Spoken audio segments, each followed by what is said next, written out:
Boom! Cheers and salutations. Welcome one and all to Chicago Reacts. My name is Kit. Please be sure to like, comment, share, and subscribe and hit that ring bell notification. That way all of you beautiful people are made aware when we upload new content. That's right, you guessed it, upon our YouTube channel. And today, we got ourselves a fun video to check out.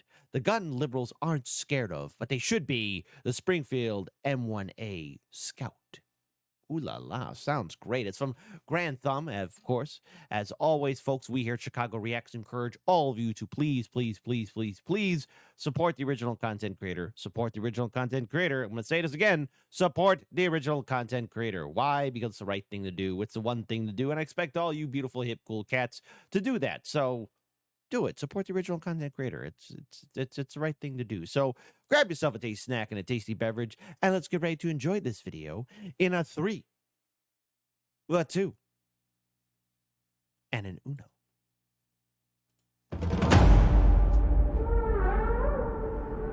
Take that, liberals.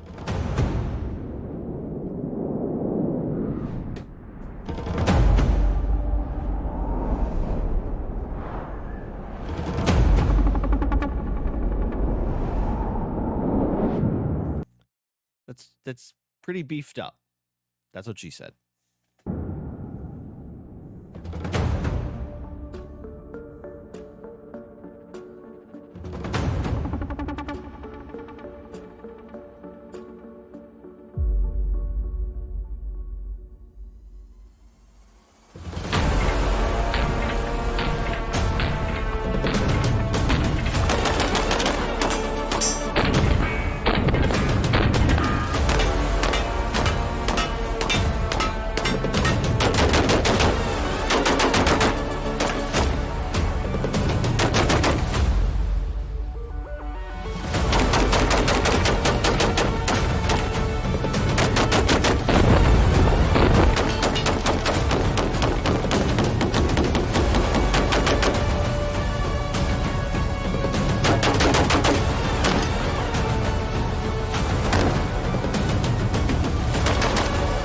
Okay, that is pretty badass, man.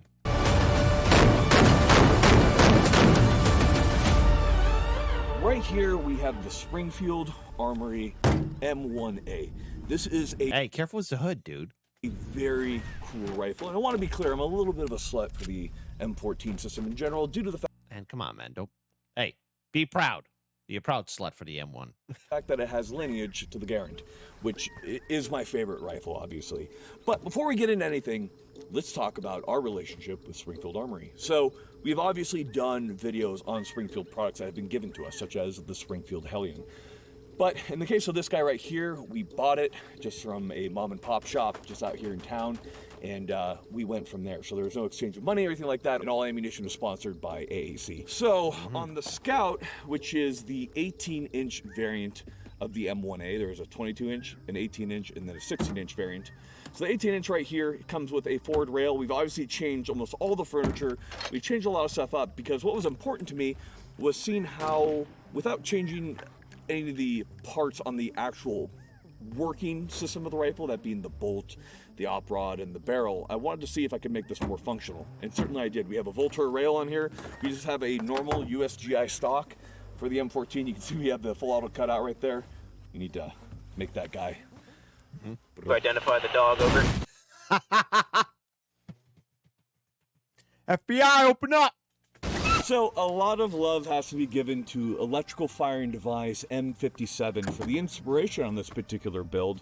We talked quite a bit. He's a cool dude, does a lot of retro builds, and that's kind of what we went with here. We have a PEC 2 on there, which is an older IR device. We have an older Surefire Light with a more modern EOTech because our older EOTech, it passed away. Oh. It's now with God. But in any case, everything else RIP. from there is as it came from Springfield. So this buttstock came from Springfield, although it was installed on this particular stock, and everything else is the same. Now, we shot a couple hundred rounds through it, and then we went ahead and took it apart, cleaned it really well, degreased it, re-greased everything that needed to be greased, and we've been shooting another 12. We're probably at around 1,500 plus rounds on this at this point. And so far, pretty good. A few issues. We'll talk about those in just a moment.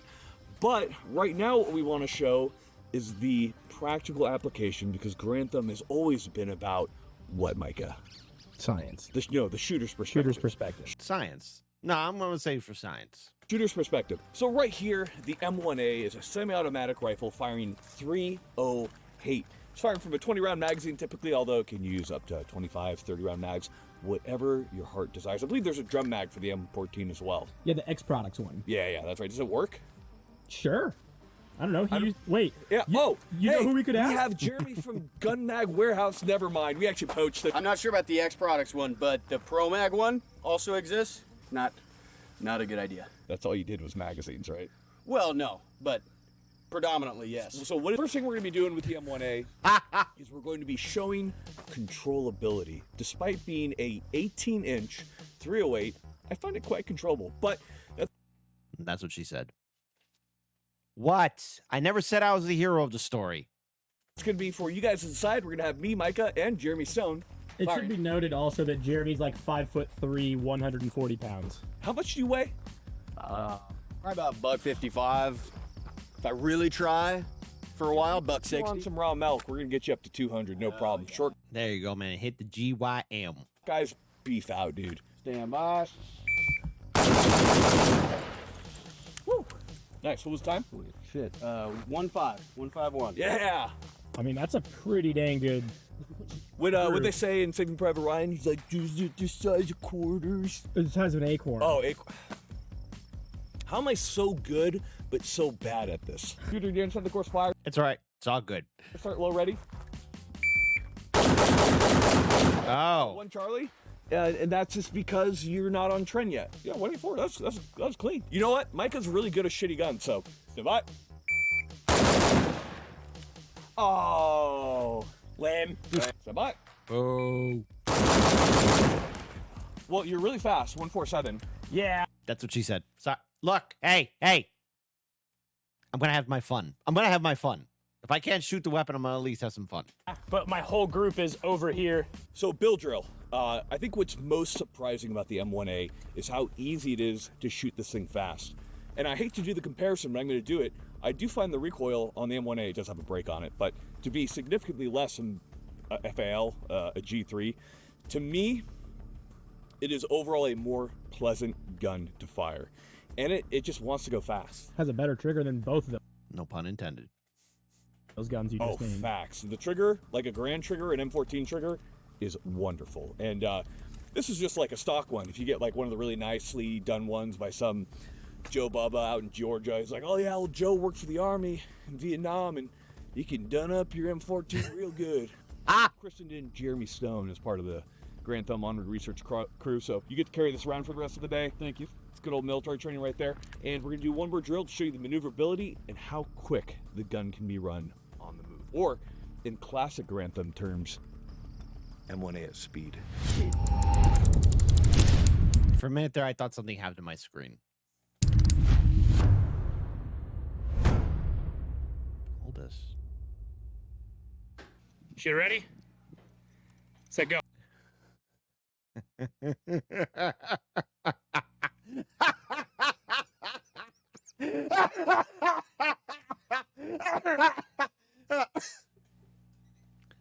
My first YouTube video. Look at the off chance Grand Thumb sees this. Cause look, on a previous video, I checked out the AK-50 that was made by Brandon Herrera, and early on in the video, there's like a video where like Brandon Herrera's sort of like his face, like they show like an early video, and it looks like it looks like one of those milk carton pictures. Like he's like all like looking at the camera.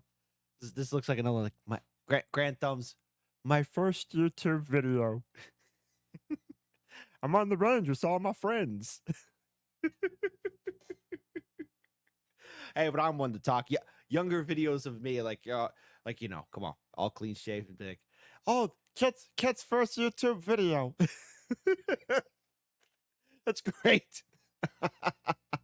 Go. Come on, buddy, get in there. Oh shit! We're gonna do one speedy boy drill. We're gonna be showing how maneuverable the rifle is. We have 3 targets set up, ending with a 90-yard shot. Not super far, but after this, we'll be testing the accuracy of the weapon. So make sure you stay tuned.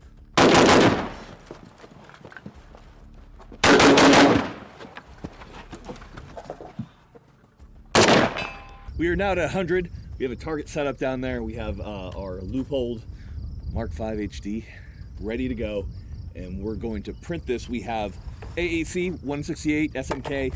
It is as an SD of 9, so it's not the ammo. After we group the M1A, we'll be grouping it with a Seekins 308 rifle to show you what the ammunition is capable of.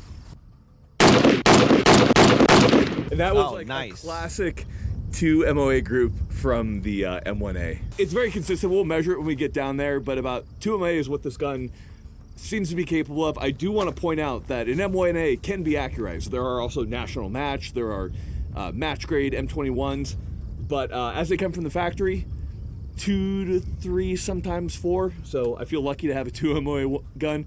It is a battle rifle, but let's take a look and see what a really good 308 will do. Right here we have the Seekins SP10M. Oh! With the tangent theta optic, it's overkill, right, Micah?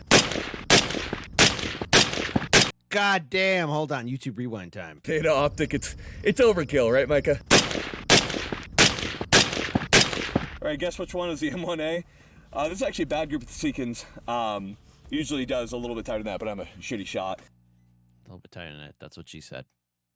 But that's about 0.7.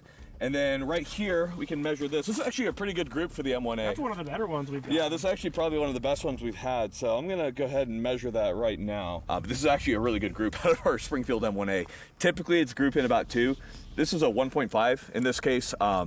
Really good performance. It happened on camera, therefore it grouped 1.5. But consistently, Micah, what are we getting?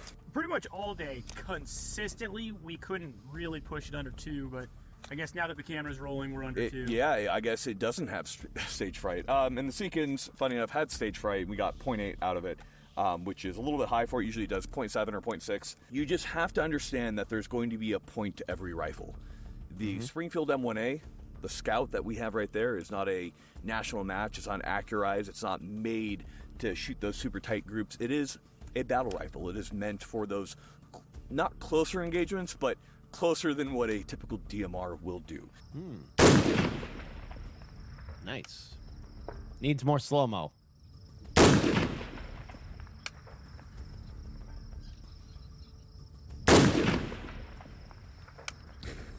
Same like aims, good trigger pull, just off.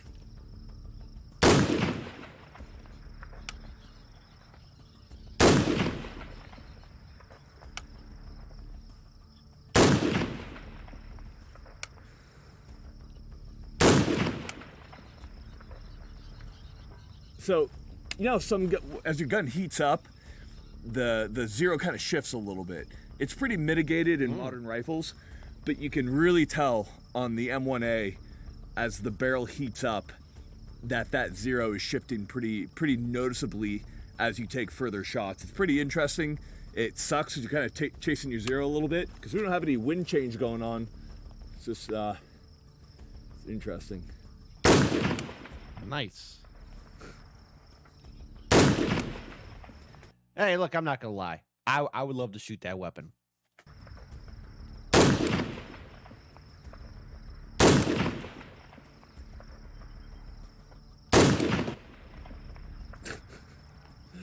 Doesn't make any sense.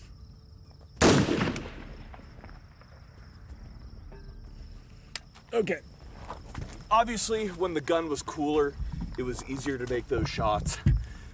The M1A can make those shots, but this isn't something that it's really designed for. It is a battle rifle, about 600 is where you want it, and it's not accurized. If you want to shoot long distance, pick the right tool. Something like a Seekins or something that's actually, you know, or an M21. That's going to be okay as well. M21 is goated. That's a dream gun of mine. Really? Yeah. We'll do a video on an Love M21. M21s. Really? Yeah. How did I Who not know? doesn't? It's just an M14 accurized. Well, yeah, but it's in Call of Duty. We'll do a video on M21. Now this video is brought to you by Rocky Boots. We have to thank them so much because they keep this content free. So we're going to talk to you a little bit about Rocky Boots. If you don't know, Rocky Boots were the major hotness when I was in the military.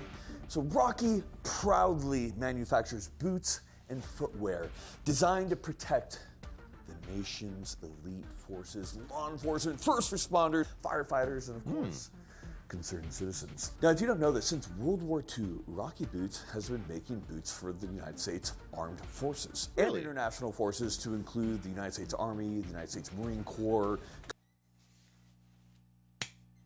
There you go. Coast Guard. And now, today, Rocky is still proudly making these boots for the United States Armed Forces, its allies, including you guys. If you want something that's actually in regs, if you have to be in regs with your boots, Rocky S2Vs are freaking awesome. And I've used these extensively when I went through Indoc. They rock.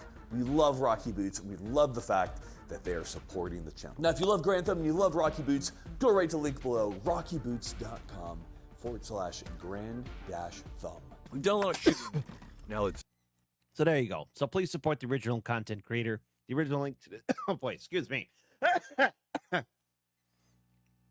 gotta quit smoking.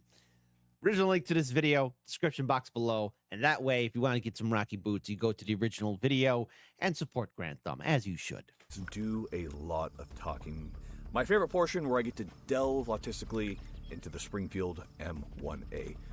I really do love the M14. So it should be noted that the Springfield M1A has previously been much maligned, whether for QC issues, for having terrible problems, for what have you. There's been a lot of hatred on the M1A that I would say is somewhat unfair. I will say that QC certainly does seem to slip on the Springfield M1A as a whole. But due to the lifetime warranty that Springfield offers, it seems like it's always fixed. So on something like this, you're going to put a couple hundred rounds on it to see if anything's going wrong. If not, you're good. If not, get it off to Springfield. It's going to get fixed right up. I really haven't heard a whole lot of stories where these rifles just won't run. And anything that is really a problem can be fixed, and we'll talk about that as far as replacing things with USGI parts and general upgrades that you can do to the M1A. But let's go ahead and get started. The M1A semi-automatic 20-round magazine, long stroke gas piston, owes a lot of Long stroke. That's what she likes. its love to the M1 Grand. It's a very interesting rifle in the fact that essentially not a whole lot was changed from the Garand when the M14 was developed, and subsequently when the M1A was produced. So we're going to start, as we always do, just what the Marine Corps loves, tip to butt. And we're going to Excuse me? always do just what the Marine Corps loves, tip to butt. And we're going to I'm not offended.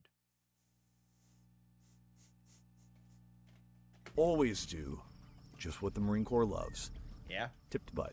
And we're going to start here at the tip of the rifle. So, to start with, we do have a pretty ridiculously large muzzle device. I was very dubious as to whether this device would actually be good or bad. It ended up controlling the recoil very well at the cost of being extremely loud. And that does bring up the question of both flash suppression and of, what's a good word for it, suppressing the M1A. So it should be noted that an 18-inch barrel is actually pretty good. A lot of battle rifles in the space actually have shorter barrels than 18 inches. So it really isn't that crazy for a 308 to be pushing around 18 inches. Now, in the case of this right here, we are pushing around high 25s when we're firing 168 grain Sierra Match King. That is very fast. That is still retaining plenty of velocity. Obviously, a longer 21, 22-inch barrel is going to do better, but I really like the handy nature and the good balance that the 18-inch barrel provides. Now, as far as the barrels are concerned, there are 100% better barrels out there than the Springfield M1A. And indeed, this is something that people often change right off the bat, whether it be to something USGI, whether it be Fulton, whether it be Criterion barrels. There are barrels that are significantly more accurate because the M1A, although we had a 2 to 4 MOA rifle, the M1A can be made to print at 1 MOA or less with very nice builds. When we're talking nice builds, you have to understand the Springfield M1A comes in at around $1,600, $1,700 if you find it at a good price, sometimes even higher. But if you compare that to other M1A builds or M14 builds, you go up to Bola or you go up to Fulton Armory, you're looking at $3,000. And you go up to LRB, which is probably one of the best makers, without getting into extremely custom guns, and you're well past $3,000 at that point. So as far as being a rifle at $1,500, that's an M14, you're getting a pretty good build that's fairly easy to upgrade. But in the case of this barrel right here, we're getting 2 M1A out of it pretty consistently, which is good for a battle rifle. So something like the HK-G3 that we have right here. This is wow. HK-91, which is basically, with the exception of no paddle, is a G3. You're getting about the same amount of accuracy out of this guy right here. So it's not, in today's world where rifles are regularly printing sub-MOA, it seems crazy to have a 2 MOA rifle. But it really isn't insane for a military rifle to have accuracy of that magnitude. Now, moving down to the gas system, this is one of the easy things to upgrade to improve accuracy, whether it be unifying the gas system, whether it be replacing the op rod with a USGI variant. There are many things that can be done, but the parts as they come from Springfield are wholly adequate, as you can see in today's video. The rifle runs fast, runs quick, runs well. I really don't have any qualms. A lot of the issues that we had are related to extractors and injectors, which we'll talk about in just a little bit right here. Now, moving back from our gas system, from our barrel, we of course have on the Scout, Micah will pop up a picture right here, or he'll just tell me to screw myself. On the Scout, we have yourself. a little rail section. There you go. Actually, a very nice position. It's perfect to put an EOTech, to put a red dot right up there. Now, in the case of us, I really wanted to build something kind of cool, so I did the full-length Volter rail. Now, a couple of problems were induced there that we'll talk about, but the Volter rail is extremely utilitarian, very useful, very handy. There are tons of rails out there. I'm not saying that this is the only one that you can get, but I like the look of it too. It looks cool, and that kind of matters. Now, the problem that I was referring to, and it just kind of flows naturally, is due to the fact that we're bridging over the top of the action. If there are any problems with the extractor or the ejectors, then those are going to be exacerbated by the fact that we are bridging that area. In fact, many mounts actually just go off the stripper clip guide and then don't bridge it so the optic sits really high. And the reason for that is when it ejects, depending on how the rifle is gassed or how worn your extractors are, that brass can have a tendency to go up. It can impact the optic, which you can see it's impacting the bottom of the EOTech right here. Wow. And then it gets jammed between the optic. 10 out of 10. See, who says we can't learn anything here? So, okay. Hey, look. Hey, if there's things I don't know, I don't know. And already I'm learning a whole bunch. But I got to tell you, again, that's a cool design for a rifle. And count me in to own the libs. Take that, liberals. Rail and the bolt, and induces a malfunction. You've probably seen this a couple times in the video. Oh, nice. Nice catch. You know, speaking of nice catches, a long time ago, when I was a young bull and not the old bull that you see before you, you know, I was my last time in Marine Corps. We were at a rifle range, and 3 hot rounds of hot brass got down in my little Kevlar body armor right here and gave me a nice little kiss on the neck. Rails that bridge across the action. Hero guns. Yeah. This doesn't mean that the M1A is a jam-o-matic piece of crap. It's a problem indicative of the extractor and the ejectors, and those can easily be replaced with USGI variants or any variants that are made to good standards, and they're not that expensive at all, and then you fix the issue. Conversely, you can also add some type of adjustable plug. Then you can gas the rifle well. This is what I prefer to do on most of my M14s. I'll add an adjustable plug, also replace the ejectors and extractors with USGI variants, and then I can both tune the amount of gas, because here's the thing, the M1A, or the M14 in general, was made to fire 150 grain. It will obviously eat any 308 that you throw at it. However, having that adjustable gas plug to really get the gas system dialed in is going to be helpful, because it's going to make that system last longer due to the fact that it's gassed better and it's just going to make your life better. Follow-up shots easier because there's less gasoline in the system. System's not beating itself up as hard. I would highly recommend it. Now, obviously, we're not running any of that right here, just so we can show you the gun running as it is, but it can definitely be very, very easily upgraded, and it's a very inexpensive thing to add to your rifle that will reap you many benefits. Moving down to the USGI stock right here, I love the look of wood on the M14. That's what he said to her. And so that's why I added it right here. Obviously, it came with a polymer type stock, which no problem with that there. But I just like the look. It's very functional. And I just like the look. It just looks cool. Is that okay, Micah? I think wood is never going to go out of style on firearms. Yeah. No, Is that never. fair? Yeah, it's like the old boomer, like, you gonna beat somebody to death with that piece of wood, son? Yeah. What you gonna do with your polymer Glock? Now, the real question is, what's the best wood? That's what she said, asking all the guys. So actually there's a talk about this because a lot of the newer stocks are walnut versus birch, and apparently the birch wasn't nearly as strong as the modern walnut stocks, if I'm not mistaken, but I believe they were birch before. In any case, the stocks that we're seeing today are actually stronger than what they saw back in the day. So actually you could beat somebody more to death with a modern wood stock. Saying wood stock is very violent and not peaceful, like they said. Moving back. Yeah, take that, hippies. Well, actually, there was one Woodstock in particular where it did get violent, and yeah, Hell's I was gonna say Hell's Kitchen. The Hell's Angels were actually providing security for that time. There, let's talk a little bit about the controls on the M1A. Probably my favorite thing is it's just a vibe reloading. So you do have last round bolt hold open on the M1A, on the M14, and you have a paddle lock. It's a very simple, very effective mechanism. Works well in the cold. I really like the simplicity of the system. And to put it in, you're simply going to insert it almost straight up and down, and then you lock it back, and it's in place. It's a little bit weird. A lot of people, when they first hop on the M1A, have a tendency to want to like really try to lock it in like it's an AK, but it's not. It's just a simple in and then back motion. It's a very quick reload. Then obviously, once you've done that, you're going to reach under, and you're going to pull that charging handle or pull it with your trigger, with your firing hand. No, Never take your firing hand off. no, never, never. What's wrong with you? Rack it back up into it. Yeah, there we go. Moving back, the safety on the M1A, on the M14, on the M1 Grand is more of a suggestion, but it does work well, and the reason for that is it's this little mechanism right here. Okay. So that is safe. You know that because when you try to put your trigger finger in there, you're blocked by the safety. So you push it out, then you can immediately fire.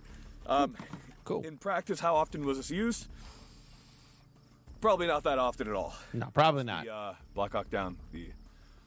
I hate that. You know, when I was in basic training, that's like what the guy always said. He was like, "This is my safety. Say it with me." And he kind of ruined the movie for me because of that.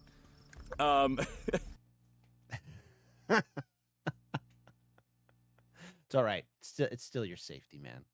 And if you want to lock the bolt back without having an empty mag in there, you go ahead and pull back on the charging handle. You can hit that right there, and you have your bolt hold open right there. So again, once you're loading it, you're going to mag in, and you are good to go. It's cool. It's cool to load the M14. The gas system, there's a lot of metal, and there is a big-ass long spring on this. In fact, it's actually pretty easy to show. So to take down the M1A, it's actually pretty simple. Pull back on the trigger guard, trigger group comes out. That's why it's so easy to change your trigger on these guys. And then from there, simply going to get the foot socket, nice little hit. Yeah. And nice. Obviously on this one, we do have the Voltor rail attached, but usually it's just a barreled action. So as you can see, it's very easy to swap things out on the M1A. It's very, can I say it, mission configurable? Is that okay? Mm-hmm. We're going to go with it. Yeah. We're going to go with it. We're It's gonna go with it. mission configurable. But what Micah was talking about, all that noise, so you can see that the op rod is slightly off track compared to where the recoil is going. So you have a lot of that metal sound every time that weapon's firing. You have the piston striking the op rod, and that's pushing it back. And every time you're firing this rifle, that op rod, that spring sound is so pronounced. It is a very cool noise. The M14 is such a distinctive chatter when it's firing that I absolutely love it. There are some guns that are so iconic when they fire, like, You can recognize an AK when it fires. You know exactly when that AK is firing. You can recognize an MP5. It's a very distinct sound, just like with an M14. When you hear an M14 fire, you're like, that is an M14, unmistakable. And you learn that sound from Call of Duty Modern Warfare, right, Micah? So moving back from there, the trigger on a Garand, on an M14, on an M1A is really, really good. So you have about 2 millimeters of play. You hit the wall. Nice. That's like a 3 to 4 pound pull right there from the reset. Light, very. That's why it's so quick to fire this gun. And off the reset, it's like 3 pounds, dude. And that's not even a match trigger. Damn. I haven't done any work to this trigger. Man, they are just nice. You can really push the speed on the M1A. Oh, we're listening to that again. Those are like little ring. Those are like you know when. Oops. Listen to that again. Let's listen to that again. Is really, really good. So you have about 2 millimeters of play. You hit the wall. That's like a 3 to 4 pound pull right there from the reset. Light, very. That's why it's so quick to fire this gun. And off the reset, it's like 3 pounds, dude. Every time an M1A Scout trigger rings, an angel gets its wings. And that's not even a match trigger. I haven't done any work to this trigger. Man, they are just nice. You can really push the speed on the M1A. And the recoil is so simple. It's easy. Moving back from there, we have a classic stock. We have a little goon tape because I like it. It's basically hockey tape, but it's cool. And then, of course, we have a cheek riser. The reason for that being that we have an AR-style height optic that gets you to the correct cheek height. It actually ends up pushing the buttstock lower, so it's actually easier to control that rifle because the action is recoiling more into my body. That makes it an overall better system. Obviously, you have a little bit more height over bore. I don't think it's an issue. Know your holds, know your zeros. It's not going to be a big deal at all. As you should. The last thing I do want to note when it comes to the M1A is suppression. These are typically not threaded in a normal thread pitch pattern. You have to get some type of adapter. It is somewhat of a pain to suppress the M14 and the M1A, but it can be done. But if you do, you must have an adjustable gas plug to make sure you're not overgassing the system and beating it absolutely to death. We'll be talking about that in the M21 video, which Mike is very excited about. But in the end, I just love the M1A. There are a lot of faults with the M1A.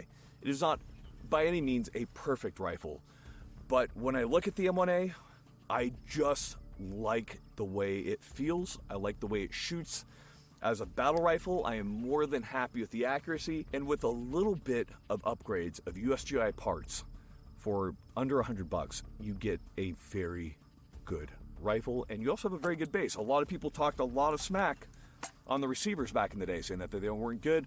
Those issues have been worked out, and you have a good base rifle to either build off of or keep the same. And of course, before we finish, we do have to talk about how good the iron sights are. If you're just running this thing with iron sights, the iron sights are incredible. You have a rear peep, you have a front blade, you can actually get a thinner blade, national match. But what's so great, it is both windage and elevation adjustable, and it is one of the easiest mechanisms to adjust. If you know what you're doing, you can be an absolute deadly asset with these little sights, and I cannot recommend getting good on them enough. They are just very effective, and it's a long sight radius as well. It's a very, very accurate rifle. No matter what, we have a semi-automatic rifle, firing 308, punching through cover, and as Clint Smith said, the 308 does not fire rounds into people, fires rounds through people. In any case, guys, this is probably one of the first times I'm going to say a rifle that is not perfect is a buy for me. So I like the M1A. Springfield doesn't pay me shit. I just like it. It's cool. And cool is what and Springfield should. They better be paying you money every day, all the time. Get that cash money. Come on. matters, right, Micah? Yeah. That's all you have to say? Yeah. What? Do you like the M1A? No, Why? because it's not an M21 or an M14 EVR. Ladies and gentlemen, thank you so much for watching. No matter what, get training. I'll be super scared of somebody. Get out there. Stay good. Love you guys. Final thing for you guys, dad advice with Jeremy Stone. Hold on. Trust your let me government. Focus. Let me focus. No, don't. Well, hey. Do not do that. Trust your government. Oh, yeah. You fell on your head. I paused you at the perfect time. Even Grant's looking at you like, what's wrong with you, boy? Jeremy Stone. Hold on. Trust your Let me government. Focus. Let me focus.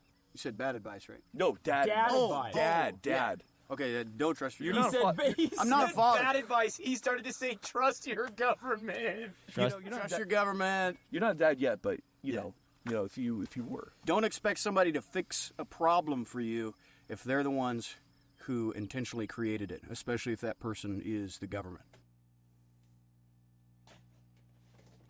hey, that's some good advice. And don't expect people who are pieces of shite to realize their errors.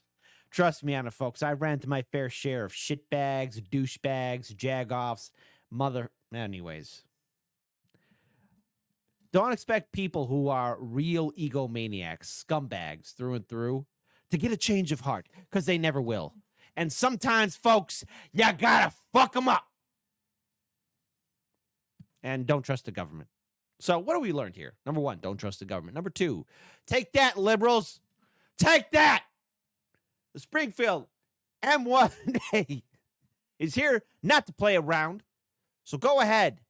Go ahead and sip a mimosa or get a latte or get a frappuccino, cappuccino, Al Pacino and cry. Cry in it.